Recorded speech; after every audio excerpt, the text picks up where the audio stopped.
Oh, the Rated R Radio Star is here for you, baby. And, well, you knew I would be, but kind of a funny thing. So it's time for our weekly Wednesday Patreon Q&A, which is one of the guarantees that I make to patrons that they will get, throughout the week. Usually it's on Wednesday. I mean, there's been a couple times where I've had to do it on a Thursday for various, maybe extenuating circumstances, something along those lines. But, yeah, I didn't realize that I scheduled the live Q&A for today. And I should have known. It's Wednesday, of course. So there's going to be 2 Q&As today, effectively. But whatever, we move on. Let's get to the questions. So if you're listening to this, the Q&A will be held today. If you're listening to this ahead of time, it'll be at 4 p.m. Eastern on, I guess, let's see, what today is August 2nd, 2017. So also, because of that, I'm actually going to release, usually I release the live hangout like just an hour or two after I do the actual hangout, because I can turn stuff around that quickly. I've gotten my, process down to that level of efficiency, thankfully. But what I'll do is I'll actually release it on Thursday. So anyway, you're still going to get all the content. Don't worry. But here's today's Wednesday Q&A.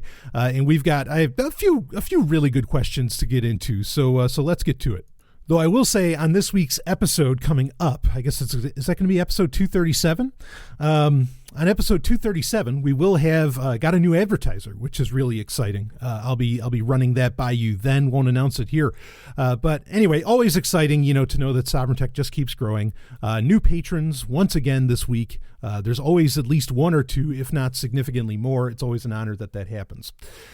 So anyway, all right, let's pull up the questions here and get into it. Yeah. Okay. So someone had a question. I guess this is just a touch more shop talk. Someone had a question about why Sovereign Tech Prime episodes, the main episodes that are free for everybody, that are the main content, that will always be the main content, all the important stuff and all of the work will always really go into the bulk of the work, I should say, will always go into the main Sovereign Tech show. And they're wondering, why is that showing up in the Patreon feed? Well, I got a response, and maybe this is a new patron. I released it like a day early. I think I talked about this on maybe even on a Patreon episode or on the Sovereign Tech Prime episode this past week. But a couple weeks ago, I released the Sovereign Tech Prime episode a day early to Sovereign Tech listeners. And then I released it to do it a day early, or not to Sovereign Tech listeners, I'm sorry, to Sovereign Tech patrons. But to do it a day early, I also had it released, in the Sovereign Tech Patreon feed and just the Patreon feed. So it came out on a Friday instead of a Saturday. Now, I asked everybody in that, I did a little custom intro on that, and I said, it's like, okay, so, let me know, do you like getting it early, or, do you like it being in the Patreon feed or whatever? Now, some people said they liked getting it a day early. Other people said that really the main thing that they loved was just having one feed that had everything in it. Okay. And so and I had somebody else ask, like, can I delete the primary Sovereign Tech feed, the SoundCloud feed, RSS feed that you get? You can. The only thing is the reason that there will always be those 2 feeds no matter what is, I'm in 230 some odd episodes. I would have to add, because I've only been adding the Prime episodes into the Patreon feed for the past couple weeks, I'd have to add some 230. Actually, it'd be a lot more. It'd almost be like 400 episodes or so, or like 300 something episodes, because I used to do specials for free. Now I do the specials on Patreon, but years ago, I used to do specials every once in a while where I would release something extra in the Sovereign Tech feed, in the main Sovereign Tech feed. So if you want to hear all the past episodes, yeah, you still need that SoundCloud RSS feed, to get that, the feed that everybody uses right now and that iTunes takes you to and all that, right? But otherwise, yeah, from now on, you just really need the Patreon feed, because I'll put every piece of audio content that I release on the main feed.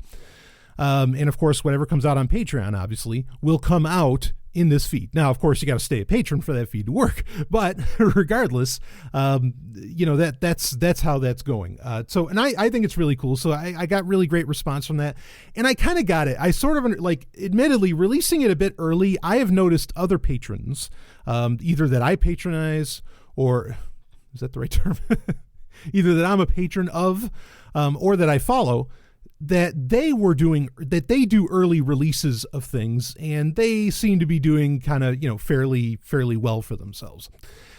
But what I think I realized is that they, and one person actually gave me this feedback. They said, if the episodes are just going to come out weekly anyway, one day early doesn't really mean much. And I think that's the key here, is that it only means something releasing something early if your release schedule is really inconsistent and you have no idea when everybody else is actually going to get the content. That's where with Sovereign Tech, everybody, 99.999999 times out of 100 is going to get the Sovereign Tech episode on Saturday.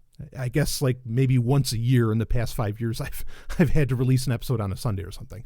But anyway, so I get it. Like it's not really a perk to get it a day early because, when everybody else is going to get it. And especially, it's because it's still going to be a weekly show. Like I know that so for example, like The Voluntary Life that I'm a big fan of, I'm a patron of, on there, like Jake does early release stuff, but Jake doesn't have, and this is no insult. I mean, it just is like, there's lots of people that don't have regular release schedules. Brett Venat doesn't have a regular release schedule. Sovereign Tech's kind of unique, especially in Liberty Spaces that has, there's other shows, yes, that have it, but that actually has delivered for years on the day when they say that they deliver for fucking years.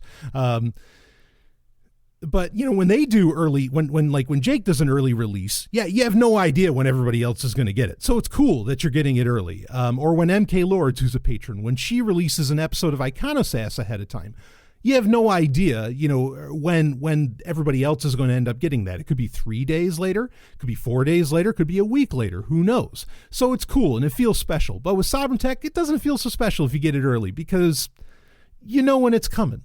like you have pretty much a rock solid guarantee as to when everybody else is going to end up getting that episode. So it doesn't necessarily mean that much, in my opinion. So that's why I'm not planning on doing early releases, going forward, but now all the episodes will be in the Patreon feed. That part of it is actually, I think, really valuable. I think people get something out of it and they like it. So there you go. So that answers that question. A little bit of shop talk there.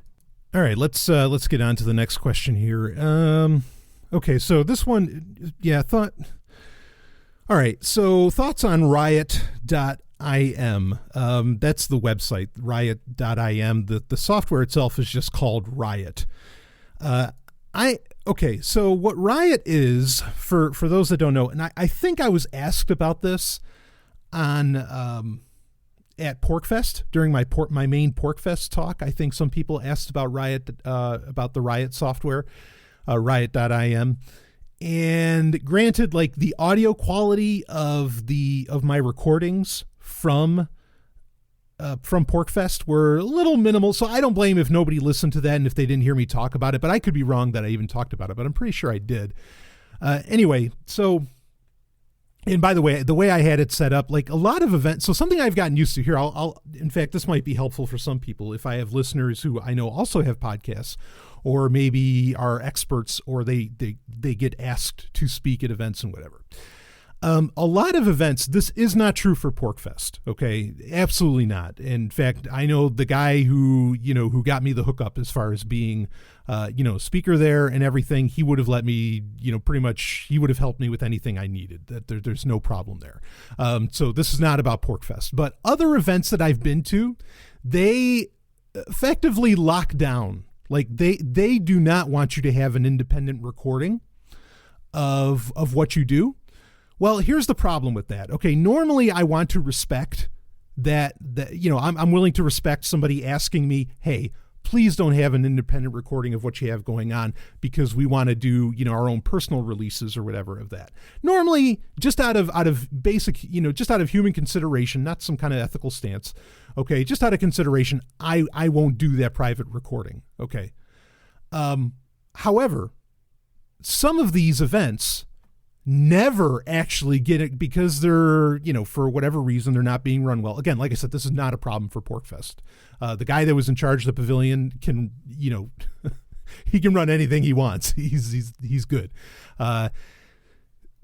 Anyway, so some of these events, like, they never release the talk. So I've learned over the years, especially at Bitcoin conferences and other things, to just bring my own little kind of, guerrilla microphone, effectively, that doesn't have any kind of input or output.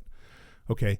Just have a little SD card in it. It's actually the H1 Zoom. I'll bring a little guerrilla, microphone, and I'll just set it down on the stage somewhere or on the podium. Nobody notices it's there. And again, if it was an event where like, oh, these are like secret meetings or something like that, obviously I wouldn't fucking record those things. Okay. But these are events where, anybody's welcome. They just got to pay the ticket price or whatever. And so with that, I do independent kind of guerrilla recordings because I at least want to be able to have it if they never release it. So that's why I did that. And that's why the audio quality might not have been the best, just because it's what I'm used to. I could have easily asked, I'm sure, the PorcFest organizers, hey, do you mind if I take an independent recording or something? But it's just what I'm used to. It's just kind of what I've been trained over the years, is to just, all right, drop a mic and, and let it record whatever you've got going on. And you never know what you're going to get, So that's the reason that the audio recording on that was a little rough. But you might want to get into the habit or practice of doing that yourself. Just because a lot of times you really never do know if they're ever going to release this content. And I've done it in the past, the Texas Bitcoin Conference, I did it, and I released my talk from there in a Sovereign Tech episode like the following week. That's the other thing too, is that, I mean, like, it's not, and even the ones that I've seen that are kind of behind a paywall, as far as like getting access to, say, the speeches that are being made, I don't understand what takes so long, because most of them, I mean, even if they had 30 talks, the editing work, I know I understand video editing work and the time that it takes. They didn't do that much. Like they might have added an overlay on the video, which you can just drag and drop. Like I really don't grasp why sometimes it takes these people, so long, to put all that together, and to do it. But for whatever reason, it happens that way. I like to have my Sovereign Tech, fans, listeners getting the hookup as quickly as possible. So I'm not knocking any convention. I'm sure as fuck not knocking PorcFest. PorcFest was, treated me very well. No, that's not a problem at all.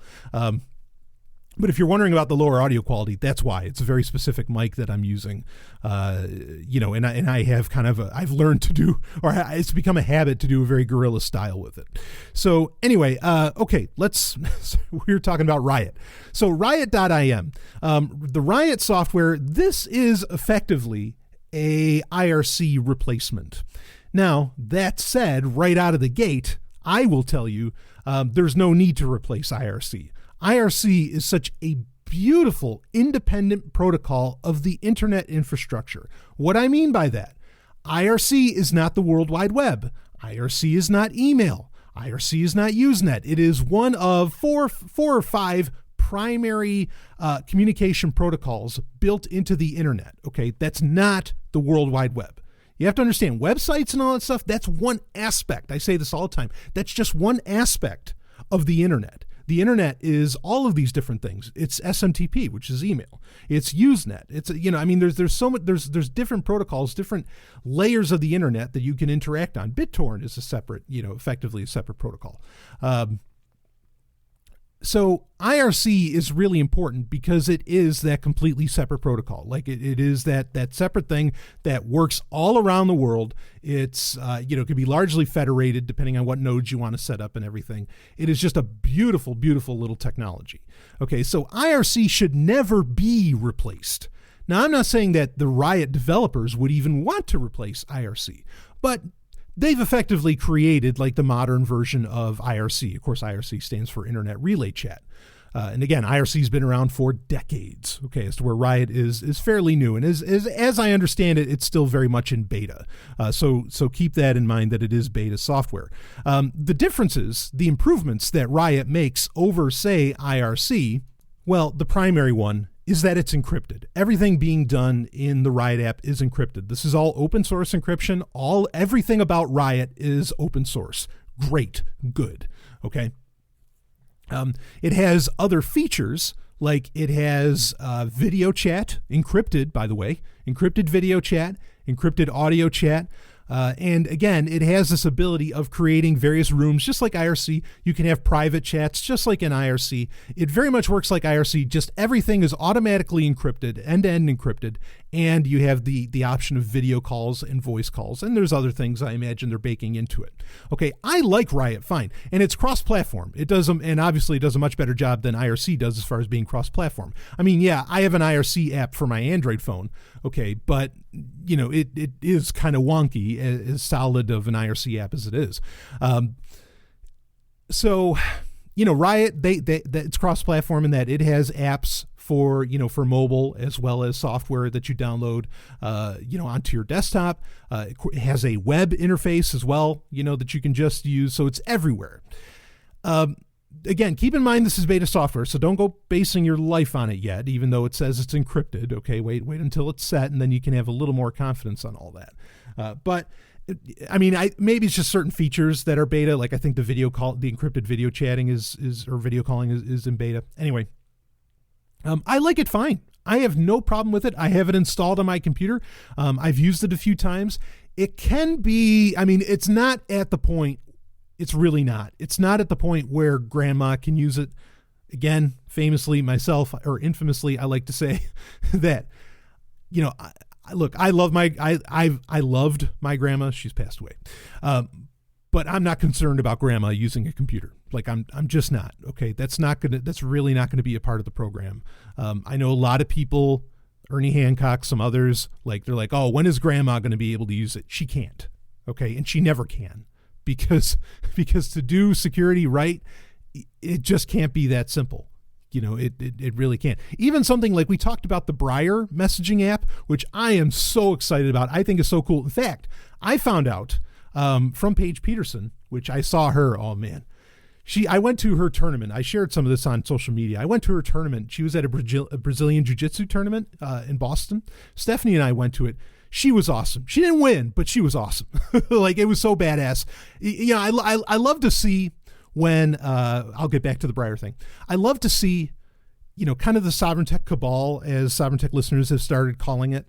You know, anybody that has a character or is a regular guest on Sovereign Tech, they call them the Sovereign Tech Cabal. I think that's really cool. But I mean, I love it when things organically grow from the listeners and not from me. But I love it when kind of the Sovereign Tech Cabal is as badass. And this is what I said in my post on social media. I said, look, she's as badass, you know, in real life as she is in the Sovereign universe, you know, fictionally. I think that's so cool. So I love that. Anyway, we were talking and, you know, she was saying that, well, two things. One is that she was saying one of the Zcash developers is actually one of the developers for Briar. So that is some badass fucking synergy. Absolutely. Two of my favorite projects right now, you know, have the same developer or, you know, one of the developers, you know, Zcash and the Briar messaging app. So that's really cool. Now, one of the things with the Briar messaging app that she and I was talking about was that, well, you have to be in person to scan each other's QR codes and do the key handshake.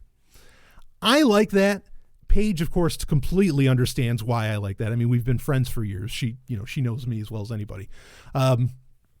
You know, she knows why I like that, but she was saying, it's like, yeah, they really need to figure a way to get more people, you know, to be able to do that in long distance. We talked about, you know, sharing screenshots or over video or something. In fact, you could use Riot, which has the encrypted video calls, again in beta, but you could do that to do the handshake where you could scan each other's QR codes on your desktop screen or something, right?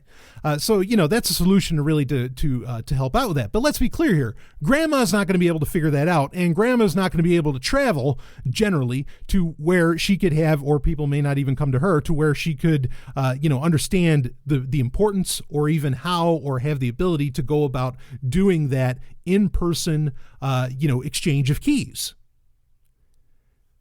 of public keys. So that's my point, is that even when it's something that easy, and using the Briar messaging app is so fucking easy, even when you're using something that easy, like, there's still something to where, to do it 100%, to do it right, grandma can't do it. Or at least, I mean, look, I know there's older people that listen to this show, older women as well, and you're wonderful, and you know who you are. I'm not knocking you, okay, like, whatsoever. You get my point. I'm saying grandma in the abstract, okay? This person that's not tech savvy, even though I know also, women that listen to this show that are trying to help seniors with that. And I think that's the Dark Lord's work right there. And I mean, that's a compliment coming from me. So anyway, so Riot Messenger, I mean, awesome. Yeah. It's feature rich. It's got all the right stuff. It's cross-platform. There's a lot to love there. I think it's great. So yeah, I have no problem with it. Just keep in mind some aspects of it are in beta. I make the same warning with the Signal app when certain features like video calling or whatever were in beta. I'd say, well, be careful with that. It's in beta. There could be problems. There can still be problems even when something's not in beta, but at least you can have a little more confidence, especially if you have a great development team behind it, which Riot does. So yeah, I mean, I definitely, I'll tell you, like, an automatic use case that I would rock Riot with is replacing Slack. I would use Riot well before I'd use Slack, and it can more easily, I think, replace Slack. The nice thing about Slack, and why I think everybody uses Slack, is because it has the search feature within it, to where you can search things that were talked about, and I think Riot can do something, relatively similar, depending on the whatever encryption settings you have going on. So. Okay, so that's Riot. Like I said, riot.im. I could put a link in the show notes if I think of it, to check it out. But that's the website, and I think it's fantastic. I have no problem with it.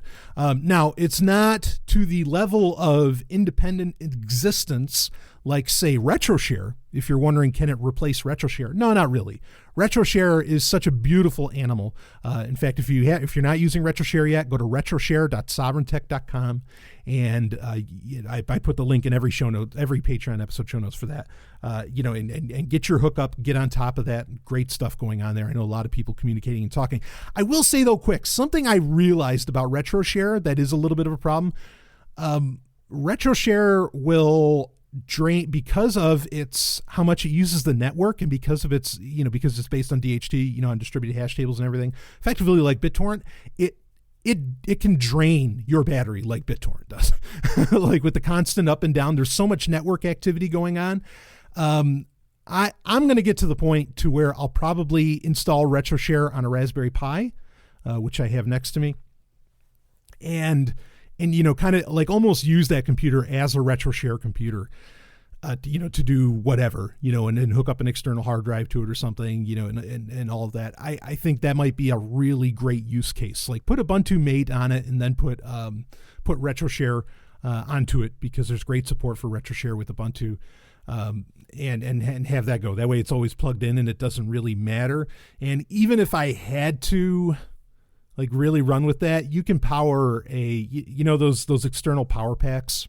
You can power a Raspberry Pi with an external power pack, like the kind that you use to charge your phone. So worst to worst, like, if I really had to take that little machine mobile, I could actually do that. It'd be very practical. I mean, it was draining, and I didn't realize it until just maybe last week. I think I realized it because I was traveling. I was like, wait a minute, I have a Dell 7559, and it's supposed to get like 13 hours of battery life, and oftentimes I'll at least get 8 or 9.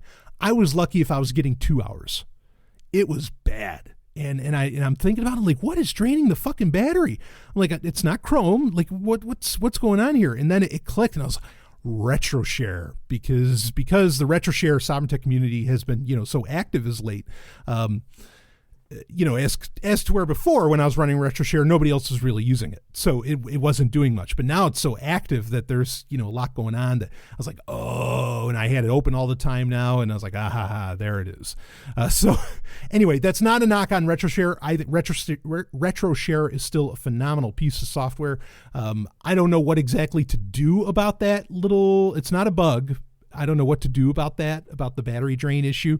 But really, what's required to even get that far of what to do about it is for more people to use it and to incentivize the development team, really.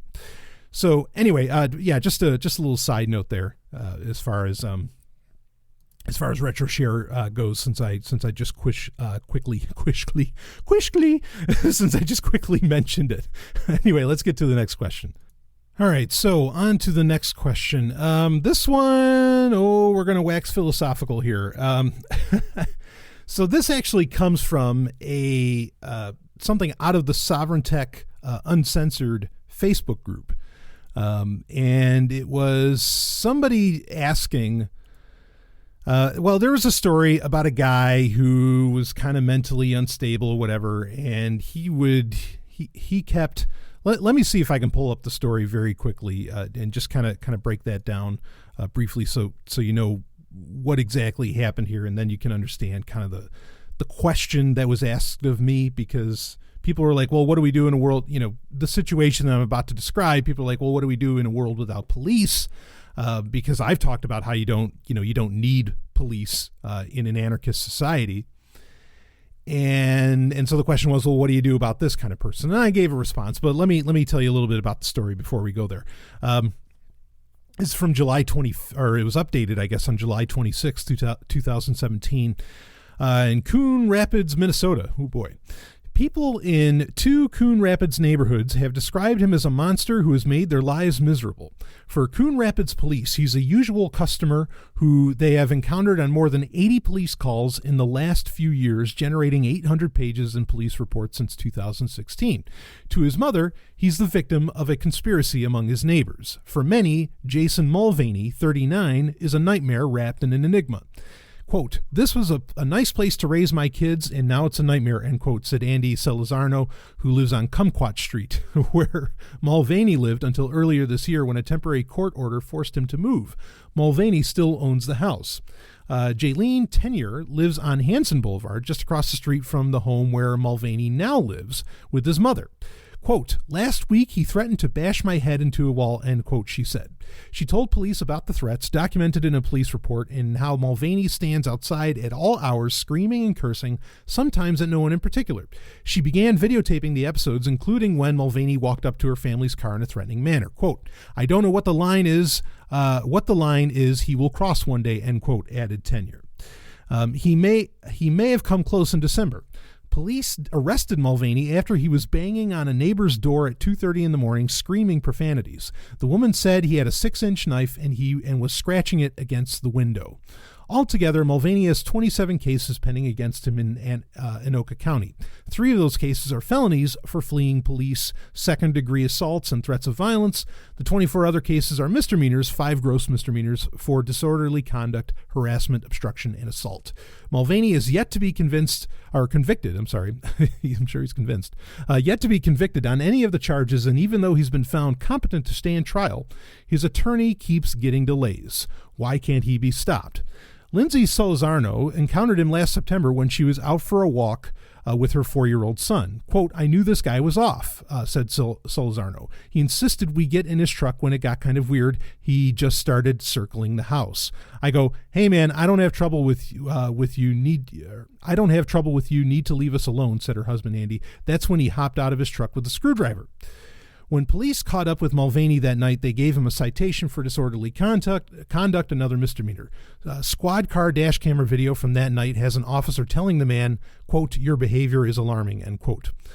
Quote, you can't go around just pulling screwdrivers on people. They say it's just hearsay, end quote, added Andy Salazarno. Coon Rapids police say they have tried to respond to neighbors' concerns. Quote, it looks like he's overstepping his bounds, end quote, said John Uquart from the Coon Rapids Police Department. Well, sounds like Raccoon City. We got Resident Evil here, folks. Quote, I'm not sure why he's doing what he does, end quote.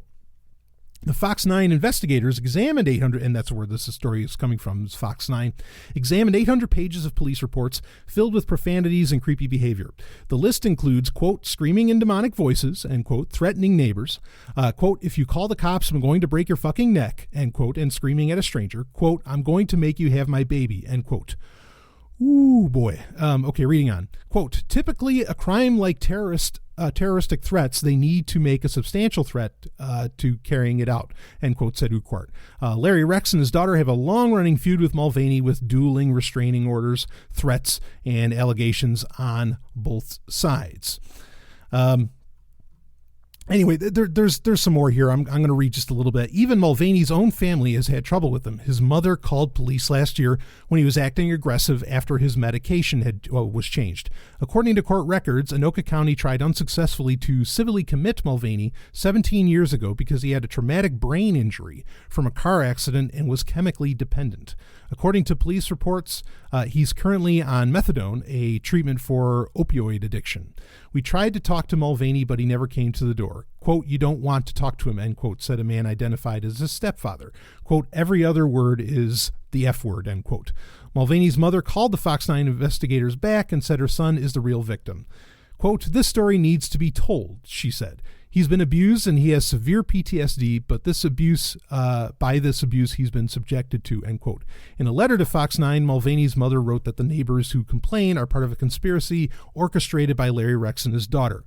But Coon Rapids police say there's no evidence to back up the claim. Shane Cody said he's one of Mulvaney's few friends. Quote, he wants to get attention and respect. That's how I'd put it, end quote, said Cody.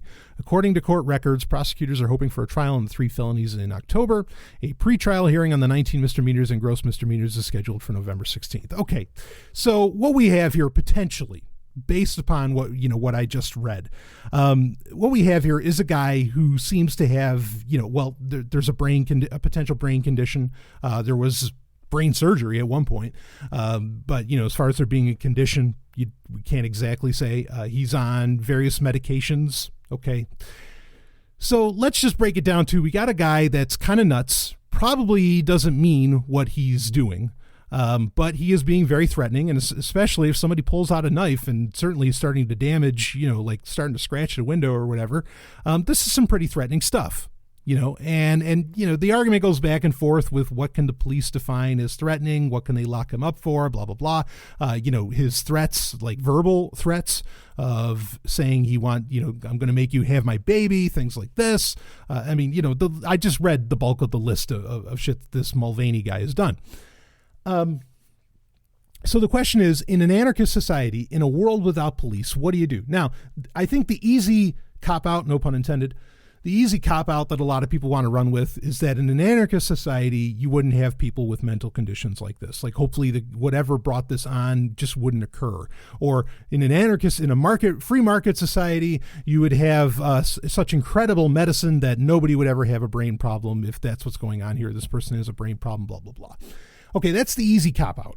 I'm not saying that's wrong necessarily. I'm not saying it's right either. But I think we need to come up with a little bit better solution than that, okay, as far as what to do with this. Because, this is a huge subject. So, on one hand, understand, okay, my desire to have a society without police, that's in an anarchist society. In today's society right now, as things are right now, I do not live in an anarchist society. I think, honestly, it's very dangerous for a movement, for a group of ideological people like libertarians or anarchists. I'll admit this. I think it's a little dangerous to be saying we don't call the cops, or we don't deal with authorities, blah, blah, blah. Because what that does, and this is, I think, something that's happening rampant in the libertarian movement, libertarian ideology, in anarchists, and even in many anarchist movements and all that, is that it's attracting sociopaths. It's attracting very sick individuals that know you won't call the cops. And so they get to thrive on the fact that you essentially won't do anything about it. Not anything that has like any real legal recourse, perhaps. And, look, shunning people, doesn't work. I've talked about that before. It doesn't really work. I mean, educating people is one thing. Like I certainly think the libertarian movement would do well, or the ANCAPs or whatever would do well to let the world know which people who claim to be ANCAPs don't exactly represent them. Okay. For example, like Chase Rachels. This is a guy who is literally killing, or not literally. This is a guy who I think is really giving anarcho-capitalism a terrible name. There's a laundry list of people that are giving anarcho-capitalism a bad name, and an unjustified one, I think, because I know I'm friends with a lot of ANCAPs. I know a lot of ANCAPs who, honestly, they've got the right ideas. I mean, and they're all about live and let live and being very peaceful and, getting to free market and all this stuff. As to where, some of these other people that I've mentioned their names in the past on the show, I mean, they're not really interested in that. They're just looking to kind of make a name of themselves.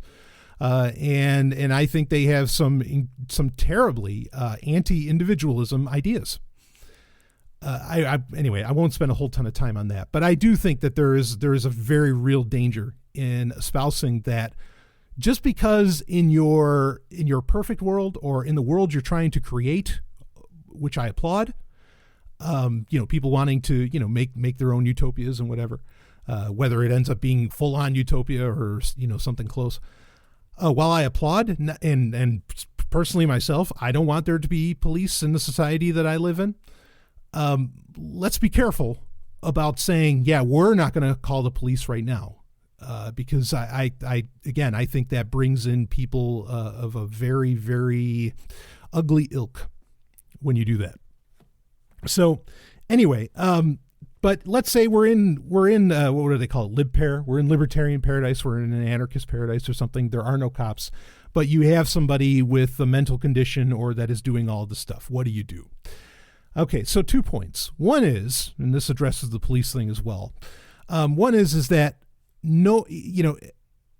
even in a world where Amazon can deliver something to you within 30 minutes, and Uber can be with you in 5 or less, whatever. I mean, things are so fast today.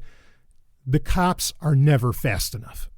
That's a fact of life. I mean, they can't, and they never can be. Understand this. Whatever this response team, or like, what is it? The tyranny response, or not tyranny. Fuck. I don't know, the threat management center or whatever in Detroit. I mean, whatever. None of these things can be fast enough to handle a situation where your life is on the line. They just can't be. It doesn't matter. It doesn't fucking matter. So just on that fact alone, it behooves you to be versed to some degree and to what you're capable of in self-defense. I think that that's a very worthwhile thing to do. That is not the ultimate answer here, but it is a very worthwhile thing to do. Okay? As far as, what to do about these kinds of, individuals and whatever, what I think will be, and I can say this because I know of people that actually want to start this kind of business. This isn't even really my idea. Okay. And I think that these people in my own gauge of character, I think that they could do it. I think what you are going to end up with, say you encountered Mulvaney in an anarchist society, you would end up with people, an organization, a business that would show up. You would call them, and it'd be like a therapeutic center. That's pretty much what I called it in the Facebook post that I was referencing earlier. It would be this therapeutic center. They would show up and they would bring that person to the that person would go to the therapeutic center. This therapeutic center, which would be a healing environment, okay, not a prison at all, would be very transparent. And I mean transparent to the point to where I don't know that there should really be walls, or if there are, everything should kind of, and I'm not talking about like Foucault's like, what is panopticon, right? I'm saying walls go both ways. Like, this needs to be an ultra transparent organization. transparent in what's being reported, transparent in what's being spent, transparent in what you can see in there so that there's no funny business, there's no mistreatment. You have every idea of what's going on in that place. Okay, and there are people who want to make something like that their life's mission, to really, get people to heal. Maybe because they had family members that had some kind of mental condition, and they wish that, they don't think that the psych wards help, or that maybe the modern day psychiatrist doesn't help, or, therapy, they couldn't find a good therapist or something. So they want this kind of business to exist. I think this kind of business will absolutely exist, and I would donate to it in a heartbeat. I'd donate as much as I fucking could. So that's what I think would exist. Now, the question, all of this said, the question that came up was therapeutic centers. This is the question. Therapeutic centers for chronically mentally ill people will be a thing, or that's what I said, will be a thing where people can be detained in a transparent, healing environment, even if they need that environment their whole life. That's what I said. So then the question was, Brian, while that's certainly the future I'd like to see, what if the person doesn't want to go to the therapeutic center? I wouldn't mind hearing you address this in a future Q&A. Okay, so that's the question I'm going to get into. That's what I'm going to address here.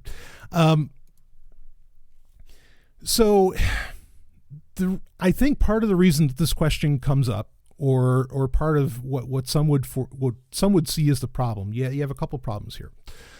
One is the NAP, the non-aggression principle. Okay, in that, like, granted, like Mulvaney, again, depending upon your definition, even though I would agree, like, he was aggressing.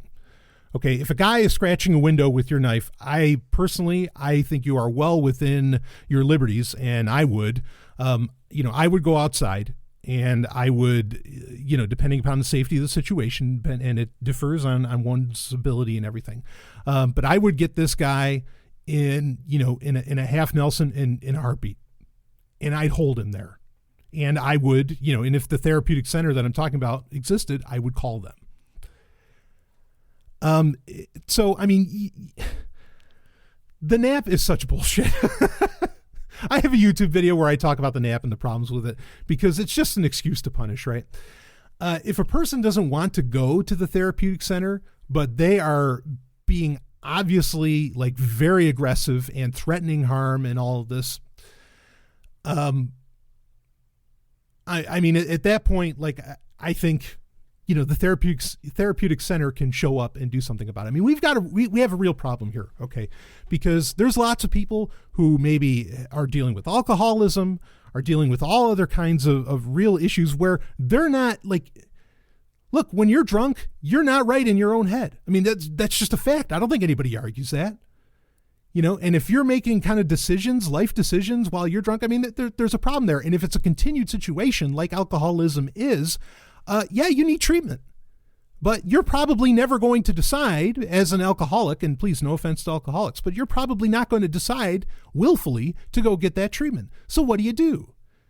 Well, this is the importance of having friends. This is the importance of having, family, maybe even if you want it to be family, however you want it to take shape, where you have trusted individuals in your life that need to, tell you the real deal. And we live in a society, here's another problem. I mean, we really live in a society where we try to be really kind to people. Like, if somebody asks, here's a great example, okay? In fact, this came up on the Relationship Rhombus show that I did with Stephanie on Patreon a couple weeks, 2-3 weeks ago, I think, where, a lot of people, so say you're a guy, you can't get a girlfriend, you ask, all right, one of your friends that happens to be a woman or whatever, you ask them, hey, why can't I get a girlfriend? Or maybe you ask somebody out and you're like, well, okay, that's fine that you don't want to go out with me, but what could I ask, like, why you don't want to go out with me? Usually people are taught to be kind, not just women, men too, it can be, are taught to be kind, and they try to let them down easy to where they don't have to do any emotional lifting or anything like that. And they don't say, well, maybe it's because I think you're ugly. Maybe it's because I think you're overweight. Maybe, I mean, and that all comes down to a person's taste. Beauty is in the eye of the beholder, of course. Okay. But they don't usually give you like a real honest answer. So we're not really trained to be honest about things that are kind of painful. Like, I think culture has, and I don't think that's part of the human condition. I think, I think we're biologically wired in many ways, to be brutally honest, to interact with reality. Okay. But usually nobody is. Okay. So we have that problem that we often don't talk about our problems, even with people we love and care about. And there's, and understand that example I just gave about like somebody not wanting to go out with you. It is not incumbent upon them to tell you why. They don't have to answer your question. And honestly, or frankly, they don't have to even be honest about it. Like there's no real requirement for that. Okay. I just want to make that abundantly clear. But we do live in a society that doesn't really want to discuss problems. It would appear in the case of Mulvaney here that the mother, and this is only based on the evidence I have. Okay.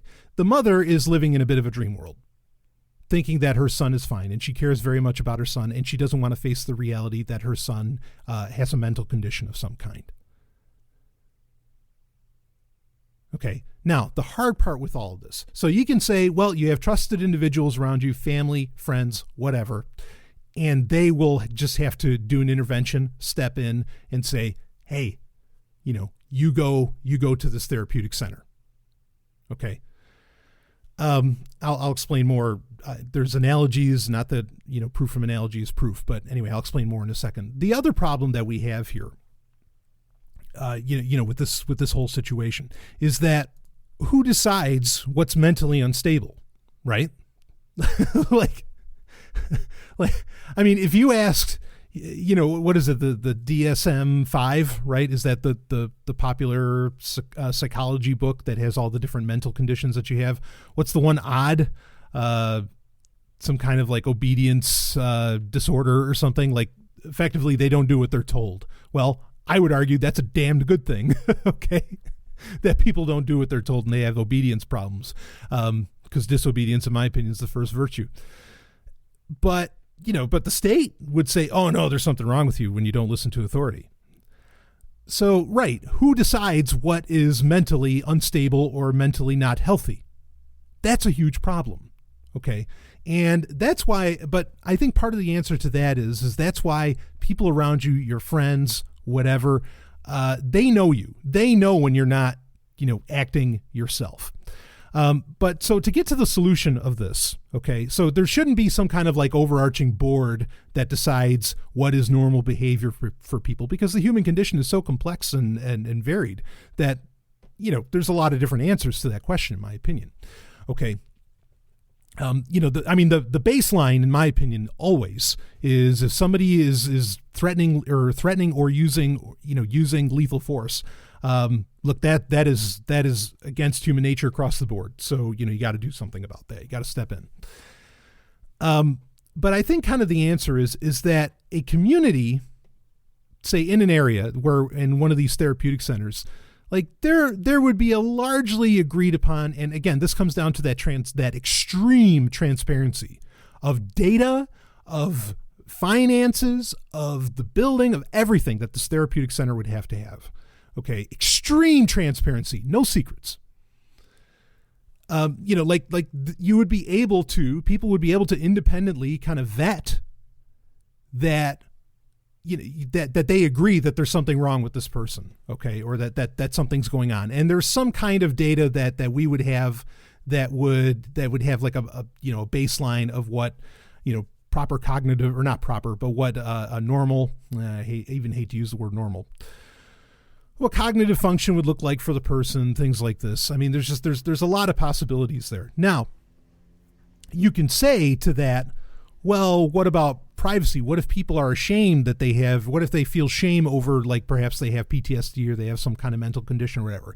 That's what I was talking about earlier, is that we humans right now in modern society have, and probably in a lot of ancient society too, have a real problem with not being able to be honest with each other and tell each other what's really going on, what they're feeling and what they think about somebody else and things like this.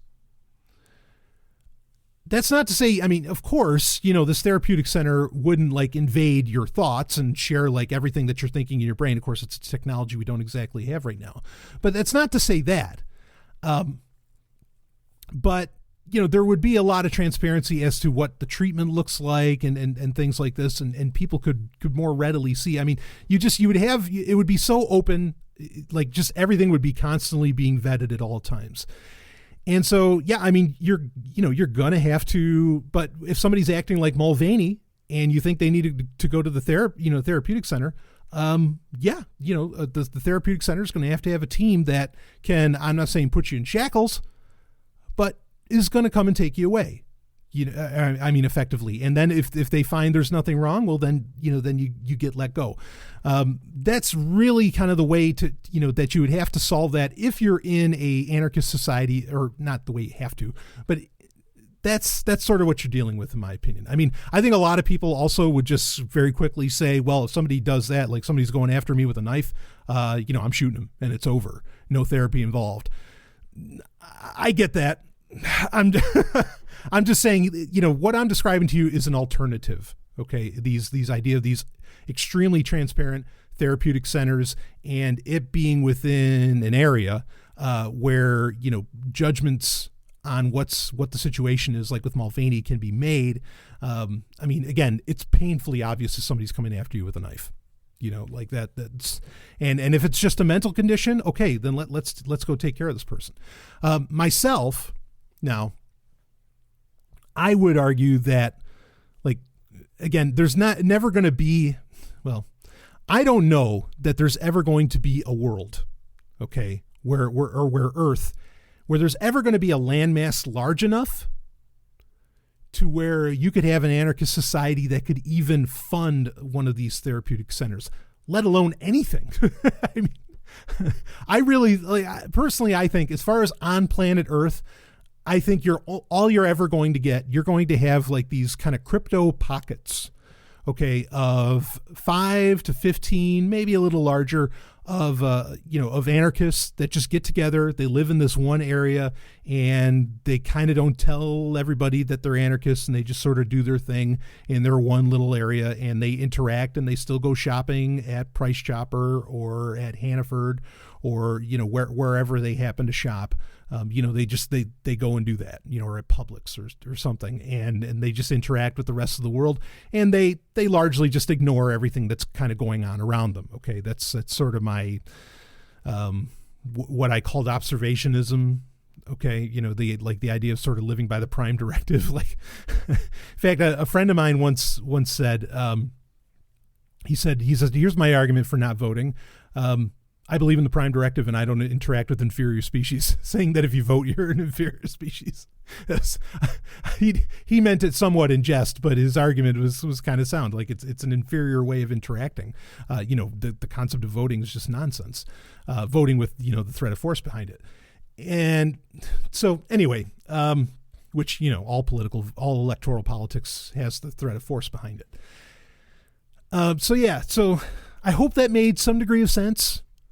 I mean, there's aspects of the human condition that need to be deconstructed, to get back to their roots, which, again, I think, I mean, all right, I don't like to do this kind of arguing where you're kind of arguing, what do they call that? Like evolutionary behaviorism or something, where you're arguing based upon evolution or something like that.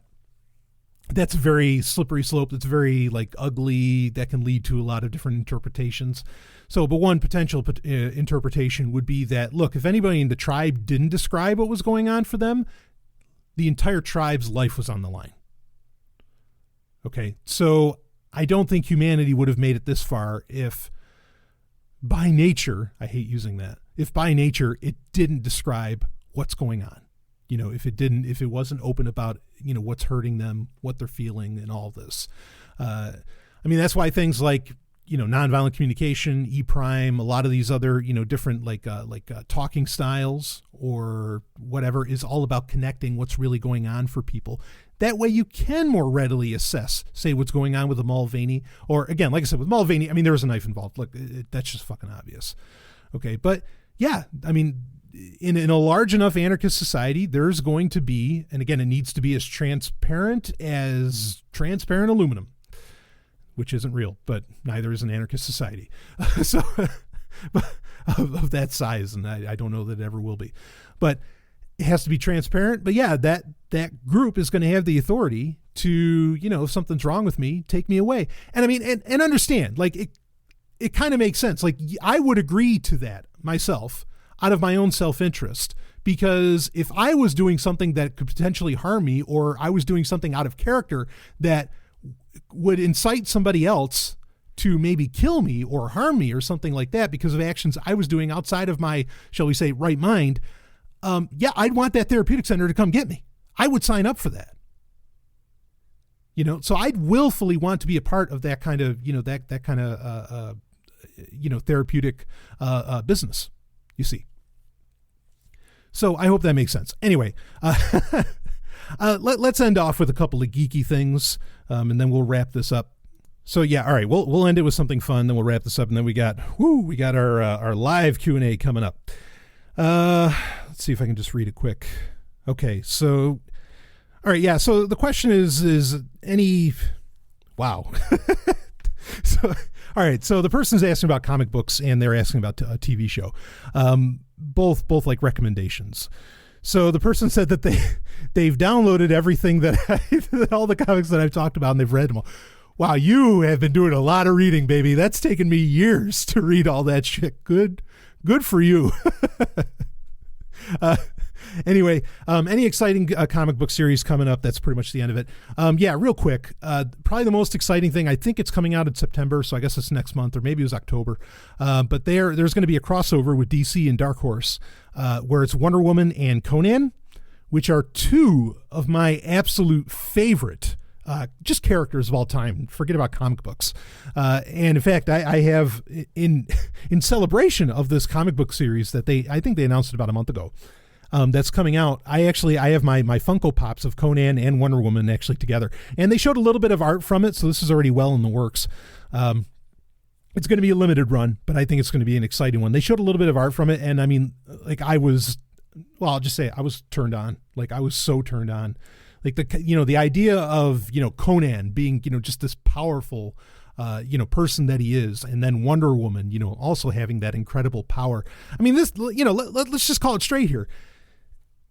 It's kind of crazy that Wonder Woman would ever stoop like a normal human being. Now, Conan is, for all intents and purposes, a normal human being, even though he just has that incredible strength and ability and everything. So I think he could handle it, kind of like how it's a little more believable, even though not 100% of the way, that Batman and Wonder Woman could stoop. Or, I mean, like, it's not believable, really, that, I mean, because we're talking about a goddess, right, with Wonder Woman, or in fact, well, that depends on what origin story you're running with. But like her stooping Steve Trevor just doesn't make any sense. Okay, like that kind of shouldn't work, and that's why everybody always thought, well, Superman and Wonder Woman, of course, that's the match made in heaven right there. And of course, if you read The Kingdom, they do end up having a kid. But anyway, Conan and Wonder Woman, like, you kind of have, in my opinion, with that, you have the ultimate male and then the ultimate female in a way. I mean, granted, Conan is a product of his world, and, I'm not saying that that's what people should act like, but I love Conan. I think it's such a tremendous comic series, especially that Dark Horse has been doing over a decade. I think the movies, of course, with Arnold are just tremendous films. Both of them. I like Destroyer as well as Barbarian. Certainly Barbarian, I think, inarguably gets listed. I mean, I think it's one of the greatest movies of all time. It's so visceral, real, and legit. I mean, you believe everything that's going on. It's that good. And there's orgy scenes. So, hey, and of course the books by Robert Howard are phenomenal too for Conan and any of the other, like even Robert Jordan, who's known for The Wheel of Time. Robert Jordan did a stint writing Conan books. Those are phenomenal. I mean, it's a tremendous literary character, tremendous fictional character. So yeah, I'm excited about that coming out. Wonder Woman and Conan. I can't wait to see that. I genuinely hope that there's lovemaking because, it's Conan and Wonder Woman.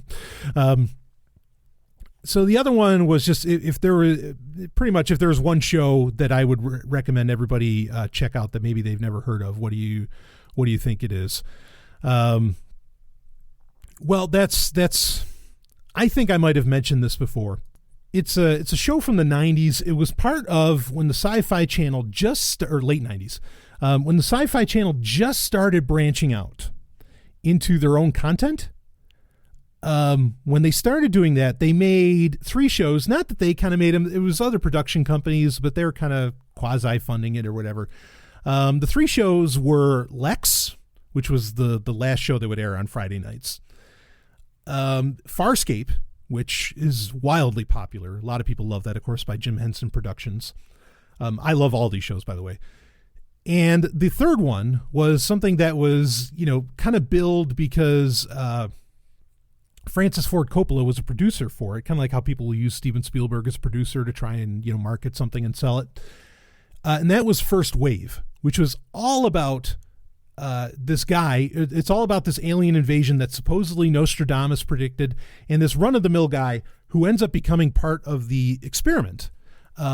Because these aliens are, it'd take a while to describe how all this works. But this is a guy who, the aliens are kind of showing up in 3 waves. The first wave, they kind of transmit themselves to Earth, and they just start injecting themselves kind of into politics and business and everything. And they start taking over that way. Eventually, you end up with the third wave, which is where the armies of this race, was it the Gua? Not the Gould. But anyway, they show up and they end up taking over the planet. And Nostradamus apparently all saw all this. I'm not going to give anything away on why that was. But anyway, at first they're testing humans to see just how much of an army they need to bring on. And that's kind of part of the first wave, which is where the title of the show comes from. And they run into this character named Cade Foster, who ends up becoming part of this experiment. And he's... they call him Subject 117 because in the experimental group that he was a part of, where they start fucking with his life to see how he can handle it, he was he was number 117 out of all of them, or out of all of these people that they were experimenting with. And nobody knows this experiment's going on.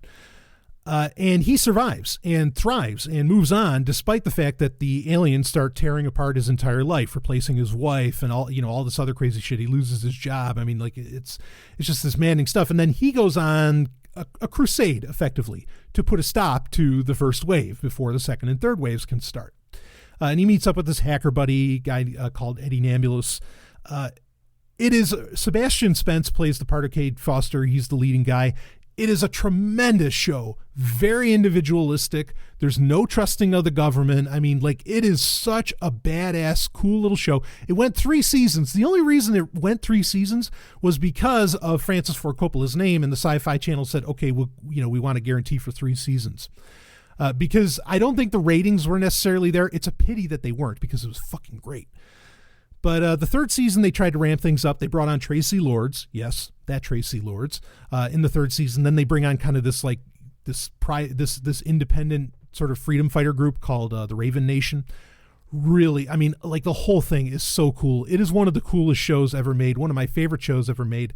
I don't know that it's ever been released on DVD or anything. So you're going to have to get it off the torrent sites, maybe the RetroShare community. If they really need to, I have it and I can help out with that. But anyway, awesome show that really I never hear anybody else talking about. The only other person that's ever seen it was my best friend of 15 years, that I went to high school with. I call him Spock. It's my buddy. Anyway, he and I were but that's because we watched everything together. He and I are like the only people I know. And I used to go to science fiction conventions all the time. Nobody had a fucking clue what this show was. And I'm like, what the hell is wrong with you? The show is awesome. It is, especially if you're an anarchist and all that, there's so much cool shit going on in this. In fact, the guy, you'll find there's another character named Joshua, who's one of the aliens. The actor who plays Joshua, you see him all over the place, but this is how he earned his chops. In fact, he was even in the beginning of War for Planet of the Apes, the actor that played Joshua. Just tremendous. And the show is sexy. It has that kind of 90s sexy that because the Sci-Fi Channel used to be part of the USA Network, was owned by the USA Network. And the USA Network in the 90s, right, they were doing Silk Stockings. They would do kind of these, quasi Skinamax movies late at night, right? So the show was, had tons of sexuality. They pushed the limit. Was it Chris Brancato who made it? They pushed it as hard as they could. Whatever they could get away with sexually and, with lust and hedonism and everything, they tried to get into that show. It was so well done, and I watch it today and I still think it's solid. Yeah, First Wave. Check that out if you never have, with Sebastian Spence, who also totally underrated actor. I've only ever seen him in a couple other things. That guy should be all over the place, as far as like being an actor in various shows. I think I've seen him on stuff on like the Lifetime Network or something. But he deserves, if I was making a movie right now, he'd be one of my first hires. Like I'd hire him so fast, to take some kind of leading role. He's just tremendous. So yeah, check out First Wave. And of course, keep a lookout for that Conan and Wonder Woman comic. Both, I think, that's going to be very exciting, but certainly, First Wave, I can definitely say is awesome, is totally exciting. That's the one show that I wish people would watch if they never have. Most other people know. I mean, like the rare shows that I don't think anybody watches, people kind of know about it, and I think they have an idea why they don't want to watch it, even if they don't understand. Like Buck Rogers, or the 78 Galactica, those kind of classic shows, or Space in 1999, which, by the way, Martin Landau died. And I didn't talk about it at all. What a fucking pity. I watched the original Mission Impossible all the time. And I mean, there's so much. Oh, man. I mean, just because when I was young, I heard that Leonard Nimoy was in the later seasons. So I watched it and I just fell in love with the show. Of course, Nimoy replaced Landau, which is ironic because Martin Landau was originally going to play Spock, in the original series, even though that didn't pan out. So just kind of a funny bit of happenstance there. But anyway, yeah, Martin Landau, what a loss. So, all right, I'm not going to end on some kind of sad note. So do check out, again, Captain America and Conan, First Wave, just one of the best shows ever made. I love it so much. Totally worthwhile. Anyway, that's enough for this. I'll see you all during the live hangout today. I'll see you on the other side.